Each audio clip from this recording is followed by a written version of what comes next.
Stage 2 of the KAP sani2c is a magical mission that has earned a reputation as one of the best rides anywhere in the mountain bike universe. 90 kilometers and close on 2,000 meters of climbing lay between misty, moody Mackenzie Club and jovial, joyous Jolivet.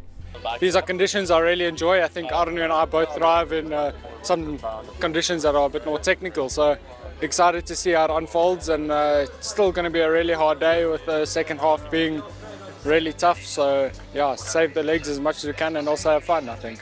The stage is a teasing mix of pure adrenaline, majestic views and serious toil. Some say it might be the perfect day of mountain biking. Having raced for position, they dropped into the upper reaches of the Umkomaas Valley on the first of an endless trail of single tracks.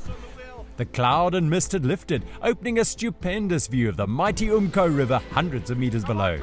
Light overnight rain had left the trails a touch on the greasy side. Du Toit and Bontekoning were again in between the Paiga Eurosteel leaders Jaden Turler and Michael Foster as they slid through Yankees Doodle. The race was on. Just 3.5 minutes separated the top two teams. It was all to play for on a day that very often defines the race. The Flying Young Guns, 18-year-olds JP Du Plessis and Lood Goosen, hung on for as long as they could. Goosen would not be the last to fall foul of the slippery corners. They charged past the sani2c beneficiary, Msanyana School, at breakneck speed. Du Toit led Turlo, Bontekoning, Foster and JP Du Plessis, who was backing partner Goosen, to dig deep and catch the bunch after his slide out. The Paarl youngster gassed it along the canopy trail and soon enough found his partner's back wheel. Once at the bottom, they charged along the riverside trail, the Umko their guardian to the left, before they crossed the river over the Atlas Copco floating bridge. By now the trail was dry and dusty, and when it pointed up at the imposing Unitrans iconic climb, Ikopo local Foster showed his class. Riding just ahead of his Pretoria-based partner Turlo, the under-23 national road race champion. Passing through the USN hydration station at the top, that opened up a tidy lead. On the exposed open forest roads, they worked hard to maintain the gap. They know just how tenacious the Kings of Neon are just behind them. But they were no match in the end for the super strong Paiga Eurosteel pair of Turlo and Foster, who crossed the finish at the King's Harvest Academy after 3 hours and 26 minutes. Insect Science's Bontekoning and Du Toit were just 39 seconds back in second place. At the bottom of Umko, I think just before we got onto the road, I got a whole clump of grass stuck in my cassette and I couldn't change gears or pedal or anything. It just kept jumping, so I had to jump off and take that off. And then Keegan and Arno attacked when they saw I was off. Yeah, Michael had an issue and we just had to keep the pace on from there.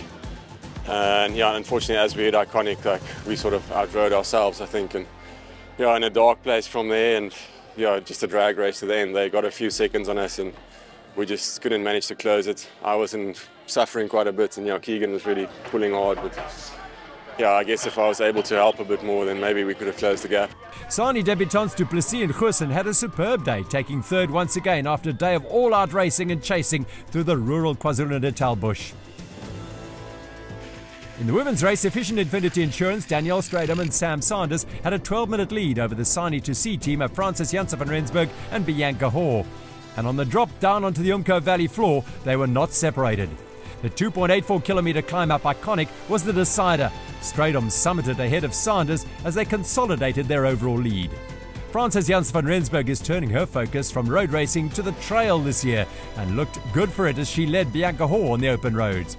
Bell Equipment's Hayley Smith and Jenny Svente were tenacity personified as they grittily held on to their third place on the GC standings. In fourth place was Spaniard Tanya Bugarin, who teamed up with Rafilia Mogorossi for the Cianolo Adventures. It was a smiling Danielle Stradam and Sam Sanders who took the win in 4 hours and 10 minutes at King's Harvest Academy. 3 out of 3 for the Efficient Infinity Insurance pair. Bianca Hoare and Francis Janssen van Rensburg were 10 minutes back in second place.